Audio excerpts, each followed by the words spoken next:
તો જે રીતે ખાસ કરીને આજે જે ચર્ચા થઈ તેમાં દારૂબંધીને લઈને વિશેષ ચર્ચા થઈ, આપણે પણ ખાતરી આપી કે જો દારૂ વેચાતો હશે તો અમને કહીશું, અમે બંધ કરાવશું।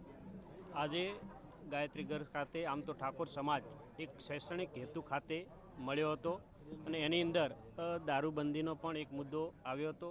ગામે ગામ સ્વેચ્છાએ ઠાકોર સમાજના જે ગામડાઓ છે ત્યાં ઠાકોર સમાજે એક સમિતિ બનાવી અને ત્યાં દારૂબંધી કરી અને જ્યાંય પણ દારૂ ન મળવો જોઈએ એ રીતનું આજે સૌએ નક્કી કરી અને સમિતિ બનાવી અને જાહેર કર્યું છે।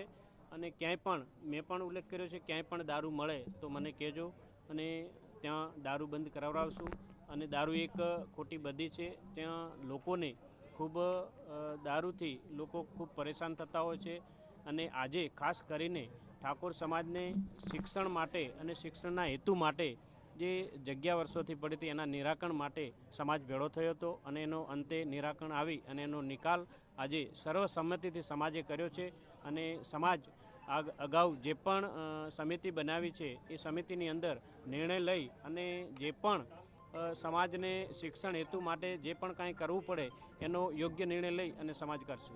ડીજે મામલે આપનું શું કહેવું છે કે ડીજેને લઈને અનેક વિવાદો થઈ રહ્યા છે, લોકોનું ઠાકોર સમાજના કેટલાક લોકોનું કહેવું છે કે ડીજે ચાલુ પણ રહેવું જોઈએ, એમાં ડીજેની જે નિયમ બનાવ્યા છે 16 એમાં ડીજેનો નિયમ છે પ્રતિબંધનો, તો ડીજે વગર પણ પ્રસંગ આપણે કરી શકીએ છીએ।